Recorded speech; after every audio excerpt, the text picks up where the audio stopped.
saudara-saudaraku yang non-muslim yang hadir di tempat ini, halal bihalal ini bukan bagian daripada syariat Islam, tapi dia adalah amal yang dianjurkan oleh Islam. Halal bihalal bahasa Arab, yang di Arab sendiri tidak dikenal. Itulah kreatifnya orang Indonesia. Kau pergi ke Timur Tengah, cari itu bahasa halal bihalal, tidak ada di Google Translate. Halal bihalal bahasa Arab versi Indonesia. Apa maknanya? Menghalalkan yang tadinya tidak halal. Bahasa Parisnya si halalake. Paris itu Pare-Pare dan sekitarnya. Si halalake ki. Saling menghalalkan. Makna terpentingnya adalah perintah ukhuwah, persaudaraan. Ajak mesti salah-salah. Padaku anak Unhas. Nah sekarang apa penyebab putusnya kekuasaan? Mari kita lihat. Satu, putusnya persaudaraan. Satu, kekuasaan. Nggak usah dulu pilpres. Pemilihan rektor mau dulu. Masukku saya tuh, kalau mau kau jadi rektor silahkan. Tapi jantung mah kau jelek-jelekkan orang.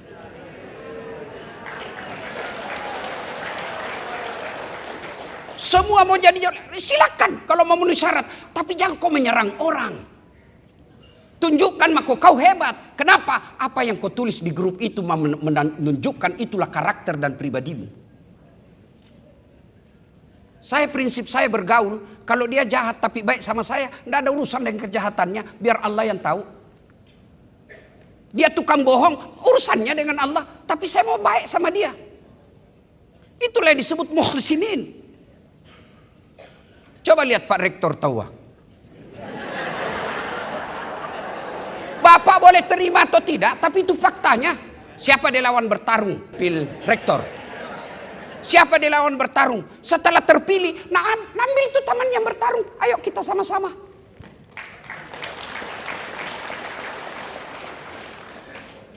Kalau tidak berjiwa besar, ini lawanku dulu. Non job. Yang ketawa saya serius ini. Biar kau profesor, biar kau doktor, biar hebat gelarmu bertumpuk-tumpuk, tapi kalau kotor hatimu kau hina di hadapan Allah.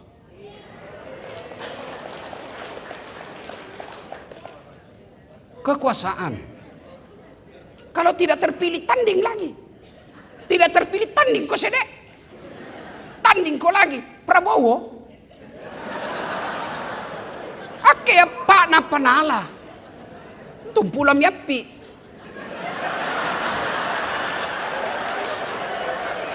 Tiga kali. Lawan kata kosong dikalah. Tapi baru Allah kasih. Bertanding saja. Jangan saling jelekkan. Yang namanya mencari-cari kejelekan pasti ketemu. Maka Allah katakan jangan kalian mencari-cari kejelekan sesamamu. Karena namanya mencari pasti tidak dapat.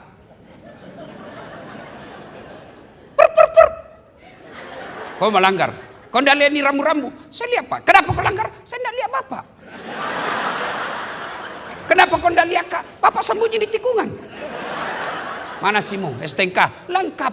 Saya tilang kau. Kenapa kau tilang Kak Pak?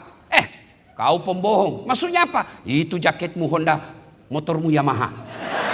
Ini namanya mencari-cari kesalahan. Anak mahasiswa UNAS tidak boton dikalah. Bapak mengaku polisi baru polpenna pilot. Ini namanya mencari-cari kesalahan. Kekuasaan bisa memusuh persaudaraan. Namanya kekuasaan. Ambil kekuasaan itu tapi jangan berpecah belah. Lihat pilpres contohnya. 2019. Siapa yang bertanding? Bapak Prabowo. Lawan siapa? Joko Widodo. Siapa yang menang? Pak Jokowi. Siapa menterinya? Prabowo. 2024 siapa yang bertanding? Prabowo lawan Anies. Siapa lawannya? Prabowo. Siapa sekarang menterinya? Prabowo. Muhaimin Iskandar. Ngapain kita berpecah belah? Berapa rektor di Unhas, tapi begitu kau memilih atau mencalonkan diri dan kau lawan orang dengan memfitnah dan menjelek-jelekkan, jabatan belum tentu kau dapat. Oke lah kau dapat, tapi sejarah membuktikan kamu orang jahat.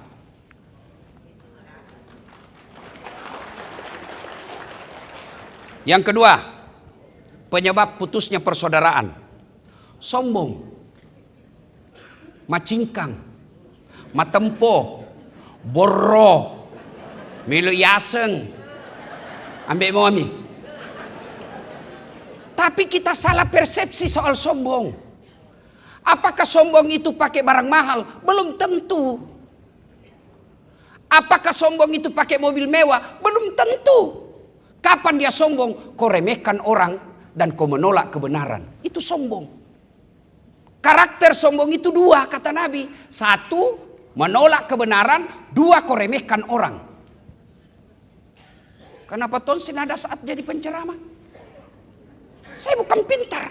Banyak yang lebih pintar di sini. Kenapa rektor hubungi saya? Karena saya paling banyak followerku.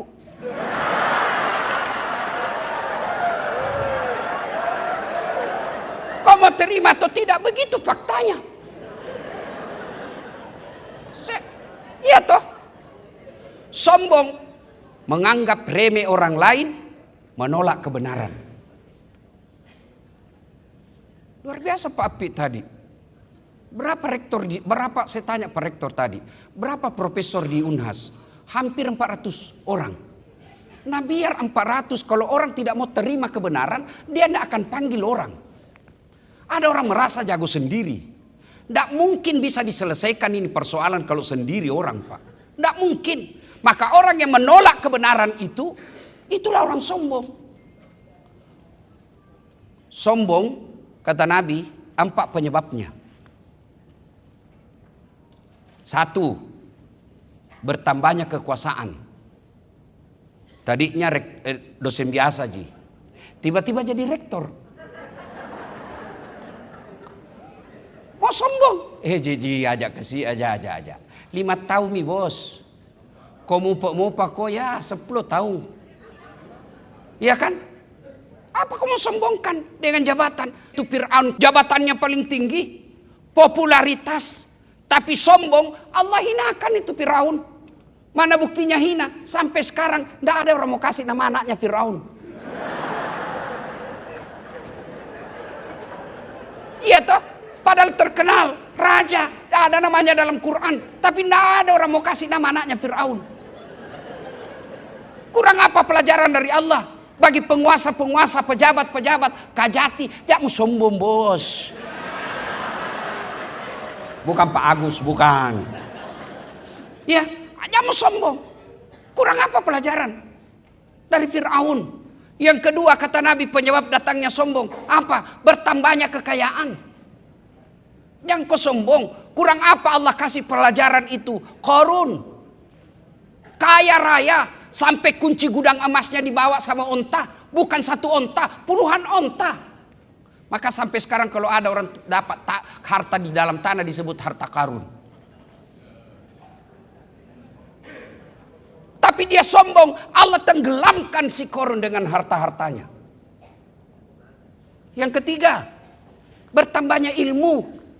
Yang tadinya biasa-biasa tiba-tiba jadi profesor, associate. Hampir. Sedikit lagi kesiangan.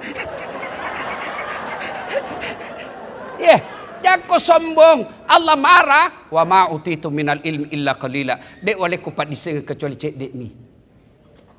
Ada sombong. Kalau Allah marah dia cabut itu ilmumu. Nak kasih pikun kau. Ada obat nak pikun? Oh banyak orang banyak gelarnya Pak. Tiba-tiba dia sombong Allah kasih pikun. Diprotes sama istrinya. Biasanya kalau mau kau pingin mengajar Pak kau cium-cium Kak. Ini hampir 2 minggu tidak pernah kau cium. Langsung dia bilang suaminya, astagfirullah, berarti siapa saya cium selama ini? Ternyata pembantu nana cium. Jangan juga modus pula-pula pikun Pak. Jangan mau sombong. Apa yang kau sombongkan? Profesor kok ada batasnya. Ustadz kok ada batasnya. Saya merasa hebat tidak karena ada penontonku. Biar saya jago ceramah kalau tidak ada yang nonton. 2 jam saya di sini berapi-api, tidak ada yang nonton, lewat Pak Rektor. Lama gila itu Ustaz. Apa yang kita mau sombongkan dengan ilmu ini? Jangan sombong. Ada ustadz yang sombong, ada. Seolah-olah dialah pemilik surga dan neraka. Ceramah sangin sorga neraka. Kayaknya ini susah sekali beragama. Ada begitu, ada. Contoh lagi tren sekarang. Halal bihalal diganti dengan sawalan. Dia alergi mengatakan halal bihalal. Kenapa? Karena bilang tidak ada zaman Nabi. Ada zaman Nabi itu sawalan. Itu kan hanya merek. Sama, tidak mau pakai kata maulid. Kenapa? Tidak ada pada zaman Nabi. Dia ganti sirah nabawiyah. Sama gitu bos. Masukku saya kalau kau tidak sependapat, sudah, tapi jangan kau cela orang. Saya kan selalu dibilangi Ustadz tidak sunnah. Kenapa anda bilang, kau bicara sunnah baru kau tidak pelihara sunnah? Mana buktinya? Dia bilang itu, kau tidak pakai jenggot. Ya mau diapa kalau tidak mau tumbuh? Biasa gitu yang begini. Yang sombong. Iya. Yang keempat, nih itu tadi Fir'aun, kekuasaan, kekayaan, Korun, ilmu Kan'an. Cuma sayang kita ini tidak jadikan pelajaran ini sejarah. Jangan sombong. Allah membenci orang-orang yang sombong. Kenapa? Karena hanya Allah yang patut sombong. Maka disebut Al-Mutakabbir, yang maha sombong. Yang berikutnya, penyebab putusnya persaudaraan. Saya ulang lagi. Pertama kekuasaan, yang kedua kesombongan, yang ketiga dengki. Seriati. Pak, luar biasa. Kurang apa itu prestasi yang disampaikan Pak Rektor tadi. Tapi kalau kau dengki, tidak kau lihat itu. Kau seriati topoki kau biar emas. Kau kena kasih ke orang kau kira tai. Maka jangan dengki, karena dengki itu bisa merusak dirimu. Coba lihat kalau orang dengki Pak. Dikasih wajah yang cantik orang. Dikasih wajah yang gagah. Mulus mukanya, bagus bibirnya, alisnya tebal. Karena dengki, lubang telinga pingin dia. Banyak tainya. Itu dengki. Jangan dengki. Kalau dengki, jangankan satu fakultas, jangankan satu universitas, saudara kandung saja dia bisa dia celah-cekakan. Kurang apa pelajaran dari Nabi Yusuf? Siapa yang dorong Nabi Yusuf ke masuk sumur? Saudaranya. Apa sebabnya? Dengki. Seriati Pak. Bisa jadi ini ada dengki di sini. Rektornya Unhas, orang Pindrang. Penceramanya orang Pindrang. Ketua ahli amanah orang Pindrang. Andi Pangerang orang Pindrang. Mau kau apa bos? Jangan kau dengki, bersentong kau. Itu namanya kita melihat yang salah seriati. Nah kena kau syarat dasi. Kau syarat dasi topoki ko namo to makesi tapana majak to muita. Dengki itu bisa merusak persatuan. Yang keempat, serakah. Ini serakah lebih bahaya dari seke. Kalau seke tidak mau diambil barangnya Pak. Kalau serakah tidak mau diambil tapi barangnya orang diambil. Orang yang serakah pada akhirnya disebut dalam Quran golongan at-takazur. Lomba-lomba saja, dia lupa dirinya orang, dia lupa lomba-lomba, lalu nanti dipaksa masuk kubur, dipaksa masuk tanah dalam mulutnya baru dia sadar. Serakah. Bapak saudara-saudara sekalian. Nah, berikutnya. Itu tadi penyebab banyak sebenarnya tapi waktu terbatas. Bagaimana menyambungkan silaturahmi? Satu, memaafkan. Itu memaafkan. Tidak ada perintah minta maaf, tapi yang ada perintah maafkan. Kenapa? Sifat memaafkan itu mulia. Kurang apa itu kurang ajarnya kafir Quraisy kepada Nabi? Tapi apa Nabi dendam? Tidak. Dan Nabi tidak jadi hina karena memaafkan. Kurang apa kurang ajarnya itu? Masyarakat Taif kepada Nabi. Dilempari Nabi. Tapi Nabi datang malaikat Jibril menawarkan. Muhammad tak lewat-lewat mini orang Taif. Saya diperintah Allah untuk hancurkan mereka. Kau berdoa saja, saya angkat ini gunung Taif, hancurkan mereka. Apa kata Nabi? Oh jangan. Dia begitu karena dia tidak tahu apa yang saya bawakan. Kalau bukan dia memaafkan, kalau bukan mereka yang beriman kepadaku, paling tidak anak dan cucunya nanti beriman. Dan ternyata doanya Nabi terkabul. Sampai sekarang tidak ada satupun manusia di Taif yang tidak beriman kepada Nabi. Memaafkan. Ini bagaimana kita mau memaafkan? Nah suami tak saja tidak mau maafkan ki. Ini ibu-ibu ini ahli sejarah. Satu kali salah suaminya itu terus ulang-ulang. Nah dengar ceramahku ini mamanya Cek. Dia bilang iya. Memang perempuan ahli sejarah. Makanya kau suami jangan kau bikin sejarah. Saya bilang cocotong ini. Memaafkan. Pak Rektor adalah ibu-ibu curhat sama saya. Ustaz, tidak kusangka Ustaz. Ternyata suamiku masih berhubungan sama mantannya. Sudah menangis sembara, sudah dia menangis. Itu perempuan kalau dia curhat jangan dilawan. Dengarkan saja dulu. Sudah itu baru saya bilang, jadi bagaimana Bu? Saya minta diceraikan Ustaz. Sakit sekali hatiku. Saya bilang, Bu, berapa lama Ki sama suami tak? Dia bilang, alhamdulillah Ustaz, lebih 40 tahun tidak kusangka ada kasih begitu ke Ustaz. Terus ada rumah tak? Dia bilang ada Ustaz. Cicil Ustaz tapi lunas mi. Siapa yang bayar cicilannya? Dia bilang suamiku Ustaz. Nah, mulai mi senyum-senyum. Terus saya bilang ada mobil tak Ibu? Dia bilang alhamdulillah ada. Lunas mi juga Ustaz. Siapa belikan bayarkan cicilan? Dia bilang suamiku Ustaz. Ada nak? Dia bilang alhamdulillah Ustaz. Siapa yang bikin? Dia bilang kerjasama Ustaz. Mulai mi ketawa tau. Sudah. Saya bilang Bu, masa gara-gara WhatsApp Jimantan kita lupa itu 40 tahun. Masa gara-gara WhatsApp mantan kita lupa itu rumah dan mobil. Maafkan mi suamita. Namanya mantan bukan aplikasi. Itu aplikasi bisa di-delete. Tidak ada bekasnya. Tapi namanya mantan, saya saja punya mantan. Yang penting, saya bilang sama mamanya Cek. Saya bohong kalau saya bilang tidak ada mantanku. Banyak mantanku. Tapi meskipun demikian kau menjadi ratu dalam istana hatiku. Jangan dendam. Memaafkan. Yang kedua, paling efektif menyambungkan silaturahmi adalah sedekah. Biar marah bagaimana orang Bu, kalau kasih sedekah berhenti marah. Coba Pak Rektor marah-marahi security. Tak. Sudah itu, ini THR. Langsung dia bilang Pak Security, marah makin lagi besok Pak. Ini jadi masalah, suka marah, kasar ngomong, pelit. Gak gau.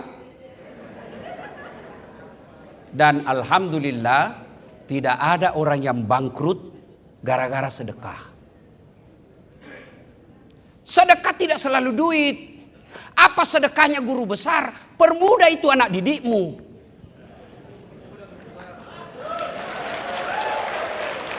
Sudah tidak sama persepsi mahasiswa dipersulit. Itu zaman dahulu kala. Sekarang zamannya kita jalin bagaimana anak mahasiswa kita cepat selesai. Sedekahnya kita ini dosen, sedekah duit. Awah, saya agak duit tak kasih. Gaji saya lihat tadi. Waktu tanggal 1. Masya Allah belum cukup 5 juta. Baru 4.900.000. Kalau kita mau duit itu, enggak. Tapi saya bukan dari gaji yang banyak. Pak Rektor, ini kan ada yang viralkan ini rumahku. Dibulilah saya. Kenapa Ustadz rumahnya mewah? Saya bilang jadi mau Ustadz itu menderita. Kau bahagia kalau kau lihat itu Ustadz kodong kehujanan pergi ceramah. Kenapa Ustadz hidup mewah-mewah? Nabi sederhana. Saya bilang kau lupa. Nabi Sulaiman itu kaya raya. Yang Allah larang. Kamu pamer-pamer lalu kau pelit. Seke kikirgal apa ku jambatan.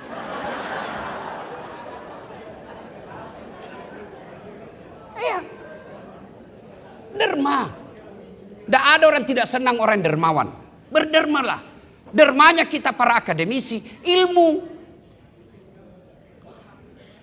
Itu apa saudara-saudara sekalian? Nah, Berikutnya,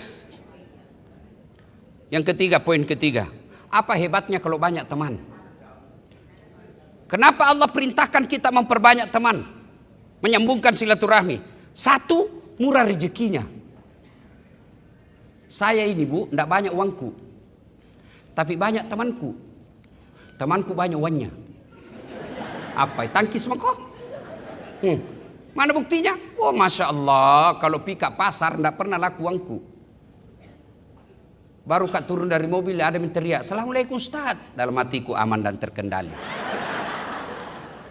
Ada yang isi ikan, ada isi sayur. Saya gaji, ajak na Ustaz. Enggak enak, bulat palu, ajak na Ustaz. Dalam hatiku, memang itu kutunggu. Murah rezeki Pak. Bapak berdoa, ya Allah bukakan pintu rezekiku. Ya Allah perbaiki kehidupan duniaku. Tidak mungkin itu uang jatuh dari langit-langit masjid. Tidak mungkin itu dolar keluar dari tegel. Tapi dari mana? Dari tangan-tangan manusia. Makin banyak teman, makin banyak rezeki. Tidak percaya? Tanya ini petugas bank. Semakin banyak orang datang, makin banyak rezekinya itu pegawai bank. Maka sedekah, maka sambungkan silaturahmi, murah rezeki. Yang kedua, panjang umurnya. Bukan panjang ajalnya. Ajal tidak bisa ditentukan. Maka kalau kita berdoa, kita cuma bilang, ya Allah panjangkan umurku. Tidak dibilang, ya Allah panjangkan ajalku. Apa maksudnya? Biar dia sudah meninggal, orang masih kenang. Itu disebut panjang umurnya. Lewat di rumahnya Pak Rektor. Baiki dulu ini. Doakan Ki. Padahal sudah meninggal, masih orang doakan. Prof. Ahmad Amiruddin, bukan yang sekarang. Ya kan? Sudah meninggal, orang masih ingat. Kenapa? Baik. Itu disebut panjang umur. Tapi kalau kita jelek sama orang, jangankan wafat, masih hidup saja nak doakan ke orang sial. Coba Maki jadi dekan yang pelit, kasar ngomong, nak doakan ke orang, ada lalu ditangkap nak cepat diganti. Yang ketiga, tolak bala. Di kompleks ada yang menyerang rumah. Tapi karena baik kita di warga komplek, tiba-tiba datang semua satu komplek. Jangan kau ganggu itu. Kalau kau ganggu itu, kami warga komplek kau lawan. Tapi coba Bapak jahat sama orang. Begitu ada yang ambak nih. Macam memang itu ambak, capu lalu, capu. Yang keempat, orang yang banyak temannya, mudah urusannya. Saya pergi kantor polisi, baru kak turun, Assalamualaikum Ustaz. Waalaikumsalam Komandan. Apa ada urusan? Perpanjangan SIM. Langsung Pak Kapolres habis. Saat lantas, bantu Pak Ustaz. Jangan ku minta uangnya, dosa ku uang Ustaz ku makan. Selesai. Sudah itu malah dikasih lagi uang. Maka makna dari halal bihalal adalah uhuwah, persaudaraan.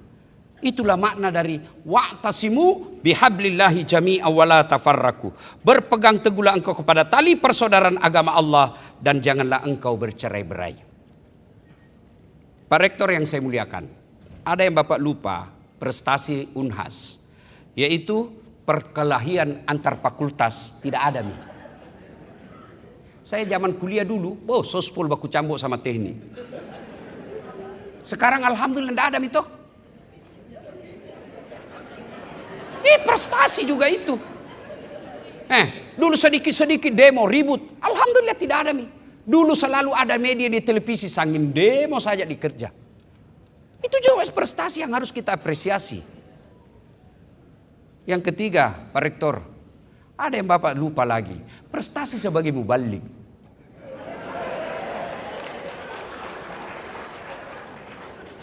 Para guru besar, tuan guru yang guru-guru saya sekalian, ada peneliti medsos baru-baru dia unggah di Ramadan kemarin. Ada 5 penceramah yang paling banyak dicari dalam pencarian internet. 5. Nomor 5. Das Atlatif. Nomor 5. Nomor 4 Hanan Ataki. Nomor 3 Khalid Basalama. Nomor 4 Adi Hidayat. Nomor 1 Abdul Somad. Tapi saudara perlu tahu, dari 4 di atas saya semua alumni Timur Tengah.